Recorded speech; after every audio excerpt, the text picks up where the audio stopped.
నమస్కారం. నేను చందు. ఏకాంత ఉపాసన. మనిషి సంఘజీవి, ఒంటరిగా జీవించలేడు.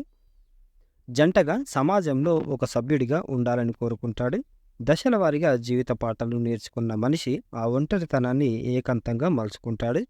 ఒంటరితనం, ఏకాంతవాసం ఒకటిగా కనిపించిన రెండింటి నడుమ అగాధముంది. 10 మంది మధ్యన ఉంటూనే తాను ఏకాకినని అనుకోవడం, బాధపడడం చాలామందికి అలవాటు. చుట్టూ బాజా భజంత్రీలు మోగుతున్నా ఆనందంగా ఉండే వ్యక్తులు అరుదుగా కనిపిస్తారు. ఒంటరితనానికి భయం, ఏకాంతానికి వైరాగ్యం మూల కారణాలు. ఏకాకిని చీకటి భయం, పగటిపూట అభద్రత వెంటాడుతూ ఉంటాయి. రేపు ఏమవుతుందో అన్నది, ఎవరు దోచుకుపోతారో అన్న ఆందోళన కంటికి కునుకు పట్టనివ్వదు. ఈ జగత్తు ఒక మాయాజాలం. ఈ భౌతిక జీవితంలో ఆనందం ఎండమావి అన్న ఎరుక మనిషిని ఏకాంతం వైపు నడిపిస్తుంది. బయటి ప్రపంచం నుంచి తన లోపల ఉన్న మరో ప్రపంచం దిశగా ఆ మనిషి జీవన ప్రస్థానం మొదలవుతుంది. నేనెవరు? ఈ జీవితం ఏమిటి? నేనెందుకు వచ్చాను? ఏం సాధించాలి? మరణం ఎలా ఉంటుంది? విధి ఎక్కడికి తీసుకెళ్తుంది? ఆ తర్వాత ఏమవుతుంది? ఇలాంటి ఎన్నో ప్రశ్నలు ఆలోచనాపరుడైన మనిషిలో బుసలు కొడతాయి. సమాధానాలు వెతకడానికి సమాధి స్థితి కావాలి. అది ఏకాంతంలోనే కుదురుతుంది. యోగజీవికి పగలు రాత్రి అని, రాత్రి పగలని గీత చెబుతుంది. భోగజీవికి పగలు యోగజీవికి రాత్రితో సమానం. ఆ భోగజీవికి ఏది రాత్రో యోగజీవికి అది పగలు. మేధావులు, కవులు, కళాకారులు తమ చుట్టూ మరో లోకం నిర్మించుకొని అందులో ఏకాంతంగా జీవిస్తారు.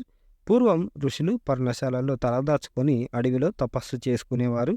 అలాంటి వెసులుబాటు లేని ఈ ఆధునిక యుగంలో తనువు సమాజంలో, తలను అరణ్యంలో ఉంచుకోవాలి. సంఘజీవి అయిన సామాన్యుడి కోసం ఆశ్రమ ధర్మాలు, పురుషార్థాలు ఉన్నాయి. బ్రహ్మచర్యం, గృహస్థు ధర్మం, ఆ తర్వాత వానప్రస్థం, చివర సన్యాసం పాటించాలని శాస్త్రాలు ఆదేశించాయి.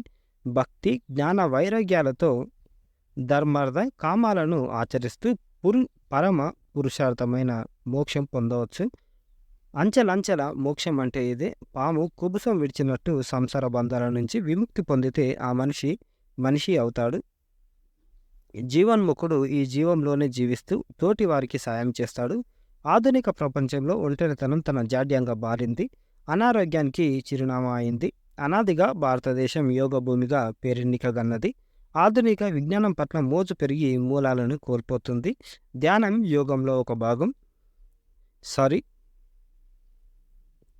శరీరాన్ని, ఇంద్రియాలను, మనసును నియంత్రించి బుద్ధిని ఏకాగ్రం చేసి ఆత్మను ఉపాసించమని విపాసన లాంటి సంస్థలు తమ వంతు ప్రయత్నం చేస్తున్నాయి.